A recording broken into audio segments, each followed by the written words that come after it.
காவல்துறையில பணிபுரிஞ்சவரை ஏன் நான் திருமணம் முடிச்சேன்னு அப்படின்னு நினைச்சிருப்பாங்க. கேளுங்க. அப்பதான் தூக்கம். அந்த தூக்கம் இல்லை. டிபார்ட்மெண்ட் தான் காவல்துறை. இந்த காவல்துறையில அவர் நிறைய ஒரு 2-3 இதை சந்திச்சு இது நிறைய பேர் இன்னைக்கு ரிட்டையர்மெண்ட் ஆகுறாங்க. அதுல இவரும் ஒரு ஆள். நீங்க பாருங்க, நீங்க வாட்ஸ்அப்ல பார்த்துருப்பீங்க. ஒரு பெரிய ஒரு அதிகாரி டிஎஸ்பி லெவலில் இருக்கக்கூடியவர் வந்து இன்னைக்கு பணி நிறைவு பெற முடியும். காவல்துறை என்பது ஒரு சவாலான துறை. எத்தனையோ துறைகள் இருக்கு. முக்கியமான துறை இந்த காவல்துறை தான்.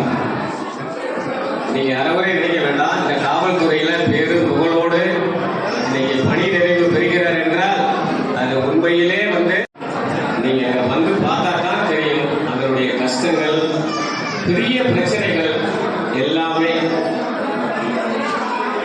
எங்க அண்ணன் ரவி என்னை சொல்றாரு, இவன் ரொம்ப பாதிக்கப்பட்டிருக்கான் போல அப்படின்னு நினைக்கிறாரு. இல்ல, நான் 23 ஆண்டுகள் இருந்தாலும் நான் 12வது பாண்டியராஜ அவர்கள் படித்துக் கொண்டிருக்கும் பொழுது எங்க அண்ணன் எங்க வீட்டுக்கு வந்து அவர் சொன்னாரு, உங்க மாதிரி நான் காவல்துறைக்கு வரணும் அப்படின்னு நான் சொன்னேன்.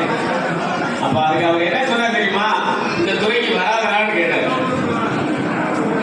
இந்த துறைக்கு அண்ணன் அவர்கள் வந்து காவல்துறையில சிறப்பாக பணி செய்து ஓய்வு பெறுகிறார் என்றால் உண்மையிலே ஒரு பெரிய நல்ல ஒரு ரெஸ்ட். அவருக்கு இனிமேல் ரெஸ்ட்.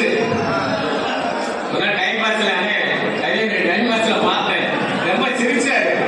என்னடே ரொம்ப சிரிக்கிறீங்க அப்படின்னு நான் கேட்டேன். நான் அந்த மாதிரி 30 ஓய்வு பெறேன்டா அப்படின்னு சொன்னாப்ல. எனக்கு பயங்கர ஒரு பொறாமை ஆயிப்போச்சு. என்னடே நினைச்சிருப்பாரு போல. ரொம்ப மகிழ்ச்சியா இருந்தாரு. 15 நாள் அப்படின்னு சொல்லி எனக்கு ஒரு பெரிய ஒரு இது இருந்தாலும் அண்ணன் அவர்களை வாழ்த்தியும் அவருடைய குடும்பத்தார் அவர்களும் சீரம் சிறப்போடு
இருக்கிறவங்களுக்கு அது விஷயம் பண்ணுறதுக்கு வாய்ப்பு இருந்தால் செஞ்சு கொடுக்கணும் அப்படின்னு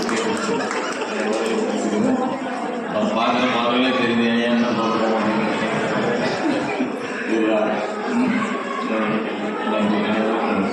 இங்கே வந்து சேர்த்து அனைவருக்கும்